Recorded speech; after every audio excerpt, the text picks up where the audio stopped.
nabanggit nyo si FPJ po, sir. Kumusta naman siya? Ano katotoo yung pagiging mabuti niyang tao? Saksi po ba kayo doon? Sino-sino pong mga magagaling na fight director yung mga naturuan nyo, sir?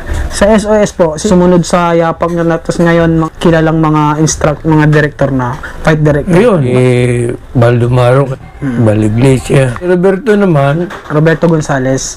kaya si Little Lapid, Ronald Asinas. Yes. Oh, yan ang mga Grabe, nauna pa po pala kayo sa kanila, ano? una ko. Lahat yan daw, kumbaga sa hindi naman sa pag, Yes. lahat yan dumaan sa kamay ko, Opo, kumbaga. syempre po, opo. Kasi senior nila kayo Oo, lahat sila dumaan sa kamay ko eh. eh. Mm. Kumusta kayo mga Dre? Welcome sa Rai TV. Alam kong pamilyar kayo sa pangalang Fred Esplana mga Dre, ngunit iilan lang ang nakakaalam kung sino nga ba siya at kung gaano kalaki ang kanyang naiambag sa mundo ng pelikulang aksyon. Kilalanin natin ang isa sa mga haligi ng SOS Daredevils na humubog sa mga hinahangaan nating action stars. Walang iba kundi si Ginoong Fred Esplana.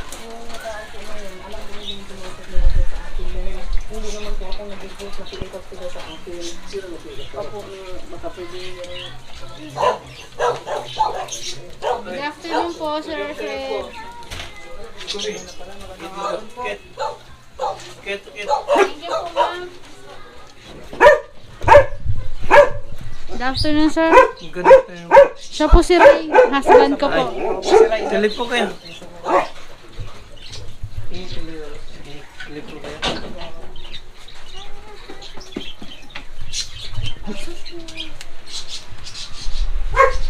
Tagusan lang pala. Magandang hapon po sa inyong lahat. Ako po si Wilfred Esplana sa tunay na pangalan. At ang palaya ko po ay Fred na siya ko pong ginamit na screen name. Yan. Okay, Sir Fred, bago po kayo mapunta sa movie, ano pong pinagkakabalan nyo no?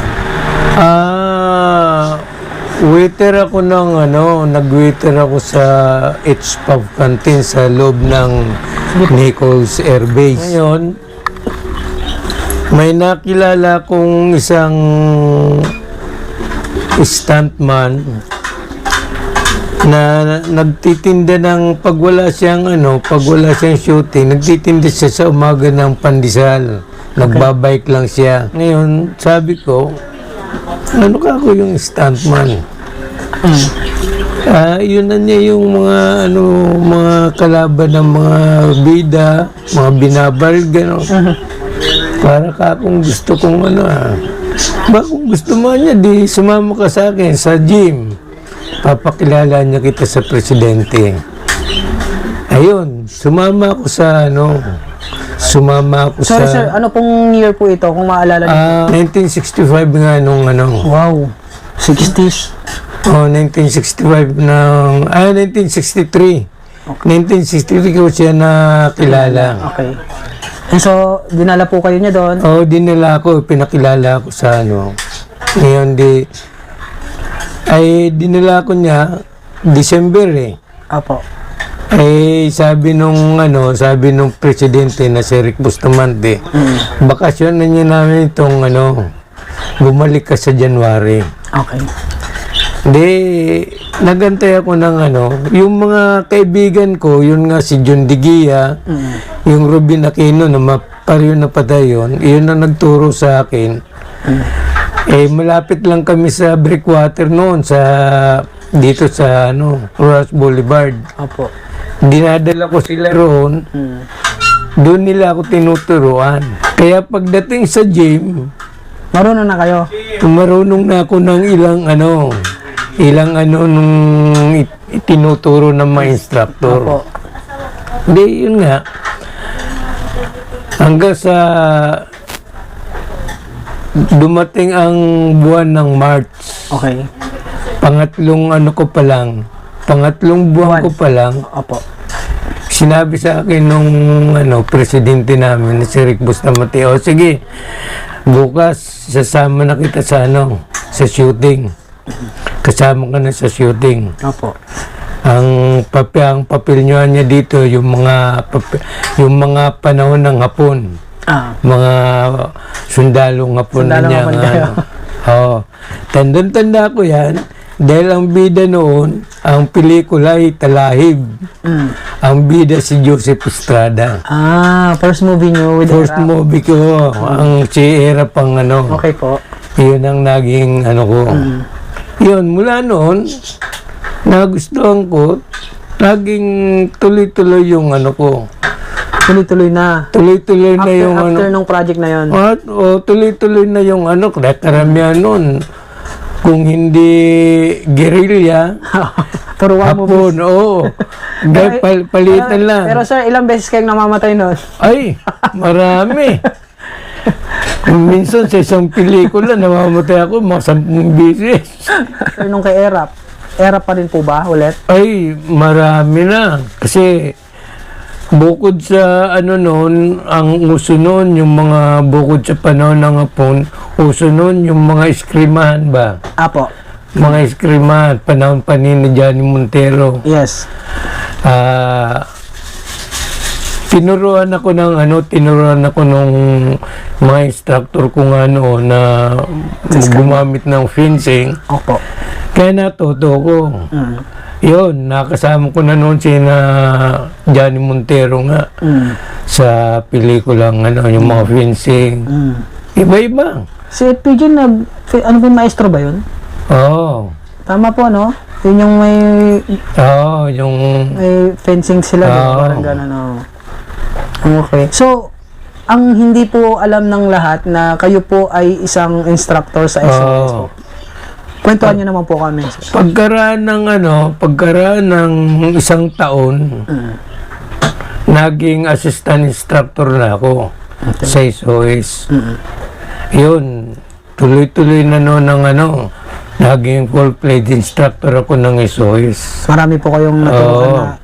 Marami na akong kabila ng tumatawag sa akin noon para maging yung Instructor. nung araw wala pa yung tinatawag na fight director na ika nga papatawag ka na basta kung sinong gusto ng director na magturo sa Opo. sa shooting, yun ang Wala pang term na fight director. wala pa. Wala pang...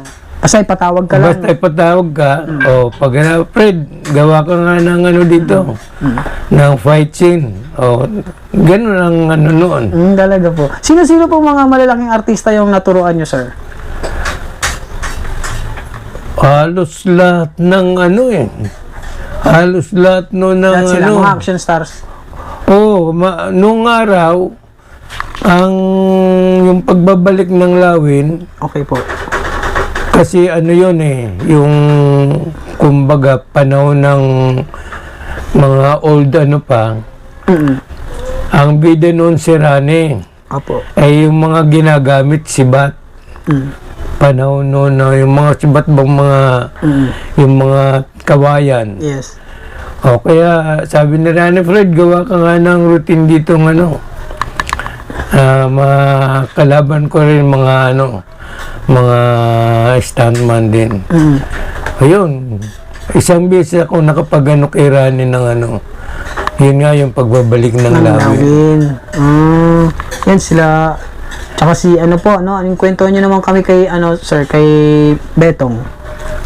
Kay Roberto naman, Roberto Gonzales. nung gawin nga ni Roberto yung karate,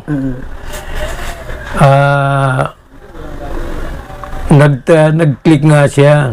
Opo. Kaya kay Betong noon, kasi nakasama ko nga siya, sabi ko, mag-aral ka ng cinematic. Kumbaga, konti na lang yung niya kasi marunong na siya sa martial arts. Kunti na lang ang babaguhin mo, maging cinematic lang. Opo. Kaya nagpunta siya sa gym. Kumuha ko ng mga kasama ko, gumawa ko ng routine. Yun, pinakita ko kay Roberto kung paano yung mga cinematic move. Hindi alam ng kayo pala Oo. kay Kaya nung tuloy-tuloy na yung pelikula ni Roberto, iba-ibang pelikula. Ako ang ako ang madalas na kasama niya, na kukuha niyang instructor. Malapit pala kayo kay Oo, Roberto naging malapit ako kay Talaga Roberto po. Gonzales. Kumusta naman po siya bilang kaibigan sa... Ay, mabait si Roberto. Mabait na mabait na kasama. Hindi suplado, hindi Siya po talagang down to earth down to earth si Betong. Kasi, di ba dalawa sila magkapatid niya? Oo, si Rolando. Si Rolando yung... Ay, si Rolando naman, ang noon, judo naman si... iba naman yung specialty. Oo, specialty naman ni Rolando, judo. Pero marunong din siyang karate. Pero ang naunang pumasok sa movie, si Betong muna o... Hindi, nung gawin niya yung karate squad, Opo. kasama na noon si si Rolando. Okay. So after nun po, sabi niyo po kanina, nung medyo, kasi nga, yan yung prime nung action movies nun, yung classic movies eh. So, gaano kayo ka-busy noon, sir? Pagiging abala ko noon sa shooting, Opo. di nangungupahan lang ako nung araw dito sa lugar na ito, sa isang kwarto.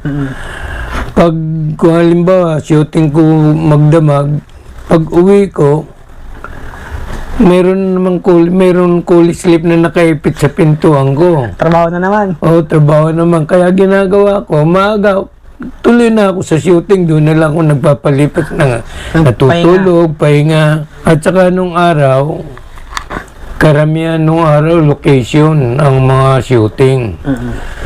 Puso noon, puro location ng mga shooting na Oo. Lalo na kay Rani. Mga ibang mga pelikula. Ayun, nabanggit niyo si PJ po, sir. Kumusta naman siya? Ilang Ay, mabait siya. Mabait siyang gaano katotoo yung pagiging mabuti niyang tao? Saksi po ba kayo doon? Oo, kasi kagaya nung yung isang namin na ginawa sa sa Maribel, Santo Domingo. 60 isois kami. 60 person kami nga na ako ang namamahala kasi ako ang instructor eh. Apo. Nasa Maribeles kami, location kami. Asawa na noon yan si Susan Roses. Pumunta yung yung ligman sa tinutuluyan naming malaking bahay. Sabi sa akin, Fred, tawag ka ni manager. Punta ka daw doon sa bahay. Isama mo lahat ng lahat ng isois. Akala ko kung bakit. Tapos, nung pagdating namin doon, di gabi, sabi ko, magandang gabi, manager. Oh, Fred! Si Swanee, yan ang tawag niya kay Susan, Swanee. Swanee. Ako, ma'am, magandang gabi. Ay, pasensya na kayo. Sabi naman ni Swanee. Sa halip na magpapahinga kayo, ito. Gusto daw kayong makainuman. Tinatawag ko nila. Diba na yun lang, Na-istorbo. Oo, sabi ni Rani, magkano tayo? Mag-happy-happy naman tayo, hindi puro trabaho. Sa to? Sa location po ito? Sa location, sa Maribeles, Bataan. Akala nyo kung na? Mag-inom na lang. Hindi nagpabili ng beer. Beer drinker si... beer ang noon. Sir Ray Malonzo talagang marunong din sa... Oo. Ray Malonzo, nakilala namin yan si Ray Malonzo, ang naging asawa ni Ray. Isa sa member ko. SOS. Kaya pala. Kaya lagi siya nandoon sa gym namin. Pag nag-ensayo? Oo, nag-ensayo. Okay. Doon ko siya nakita nag-exhibition ng pati tsako. Pero po siya? Hindi pa po siya artista nun? Hindi pa. Talaga. Okay po. Hindi pa. Nag-exhibition siya ng tsako. Marunong na siya, no? Marunong na talaga. Okay, and pagkatapos po? Pagkatapos nun, na lang namin na gagawa nga ng pelikula. Nung mga panahon na po yan, sir, gaano po, ito medyo personal po na tanong, no? Kasi hindi alam ng lahat yung noon at saka ngayon. So, kumusta yung buhay niyo noon, sir? Nung kasagsagan ng karir ninyo? Ay, Malakas ba ang kita? Okay lang? Ay, katamtaman ang lang? kita namin nung araw, hindi pa katulad ngayon. Ay, nung araw, kumbaga daan lang ang daan lang ang labanan nung araw sa isang araw. Dumaan ako sa 100 pesos lang ang Grabe, no? Hindi, may mga production noon na yung malilit na production na mas mababa pa. Sa 100? Sa 100. Grabe. Mga 75 pesos lang ang isang araw nung araw. Pero kung isipin mo, yung trabaho nyo, napakahirap, no? Oo. Ganun ka hirap ang inano namin nung araw. May mga pagkakataon po bang nagkaroon kayo ng medyo serious injury sa Ay, mayroon. ganun, sa paggawa ng stunts, mga ganun? Oo. Meron akong dalawang di makalimutan na stunts na Ang buhay pa noon ng director na si Sir Santiago. At the same time, siya ang producer. Ang bida namin nung araw, puro mga Amerikano. Pero dito ang shooting. Merong ang istorya para ba mga Vietnamese Vietcong, kung tawagin Vietcong. Merong isang Amerikanong kinakailangan dahil bundok dumadaan dito yung mga Amerika, yung mga Vietcong, tatalunin niya yung dalawang Vietcong pagaling sa itaas na Mataas yun? Mataas. Siguro mga nasa 12 feet ang taas nung Okay. Ngayon, ang usapan namin nung dalawang stuntman, pag ganun ko kako, isunod nyo lang katawan nyo. Sabay rolling na kayo para ko rolling na rin. Pag dive kong ganun, medyo matigas yung nila, kumbaga, Katawan? natangay ko lang siya sa bigat ko at saka sa taas ng pinanggalingan ko, kaya sila bumagsak lang. Kasi kinontra nila yung Hindi sumunod. Oo, ito ang naano sa akin. Nawala yung, di ba ito may parang litid tayo. Yes. Ito, kaya ito wala na. Parang lumubog siya. Parang napunit siguro. Oo, parang ganun. Ligament. Kinabukasan, itong likod kong ito, nang itim itong kalate ng likod kong ito, nang itim yan. Hanggang dito. Ginawa ko, hindi ako nagpa-doktor Ginawa ko, mutala ko lagi sa breakwater nung araw, dyan sa Ross Boulevard. Opo. Langoy lang ako na, kasi naigagalaw ko naman Parang nyo na lang, in-exercise nyo. Therapy, yun na yung therapy nyo. In-exercise ko na lang. Sino po ang pinaka masasabi nyong daredevil sa SOS Tay? Meron po bang isa na para sa inyo ay yung talagang walang takot pag gumawa ng stunts, ganon, parang ganon? Nung araw, wala kang tulak kabigin pag sinabing SOS. Lalo na mga instructor. Wala kang tulak kabigin Talaga? Dahil halos lahat, inaano kung anong gusto ng director Kung anong sinabi ng Kung anong- instruction. oo. Basta SOS. Talaga? Ganun nung araw. Ako, professional stuntman. Opo. Hindi ko binabaliwala yung mga bago. Yung mga bagong sable na lalo na kung galing sa SOS. Dahil talagang train sila talagang. Kaya si Lito Lapid, diyan niya nag-umpis si Lito Lapid, naging SOS muna yan. Bago naging na-discover ni Jesse Chua. Yes. Napansin niyo po ba noon nung nakita niyo yung si Lito Lapid po, parang ang star quality na niyo po ba sa kanya na pwede siyang sumikat, gano'n? Oo. Bakit po? Kasi sa ensayo pa lang, talagang pag sinabi namin ensayo talagang walang yan. Ang galing, no? Magaling talaga yan. Nung araw, si Lito, hindi siya sa Purak nakatira. Salip na pumunta umuwi siya sa Purak, doon na lang siya sa gym na natutulog. Oo, kasi yung gym namin may yung bang ruins na yung panahon na nga po na binumba.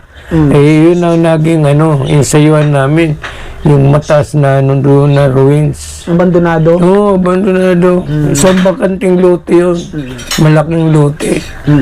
Inayos namin yun. Nilinis namin yun. Pagkatapos yun, naging sayuan namin. Doon si Lito natutulog. Doon siya nag-umpisa, no? Oo, hanggang sa darating na naman ng linggo. Halimbawa, Miyerkules, hindi siya uwi. Darating na naman ng linggo. Talaga? May time pala na doon na siya natutulog? Oo, alam mo, si Lito, hindi siya mga talbos ng kamuti na lang ang andun. Kasi may mga tanim kami, mga kamuti lang. Yun lang ang niya. Bago lang, saka lang Pag-angat. Pagkatapos ng linggo, dahil Miyerkules na naman ang sayo, saka naman uuwi lang Luluwas. sa Purak. Grabe din pala yung pinagdaanan. Oo, grabe ang pinagdaanan ni Lito.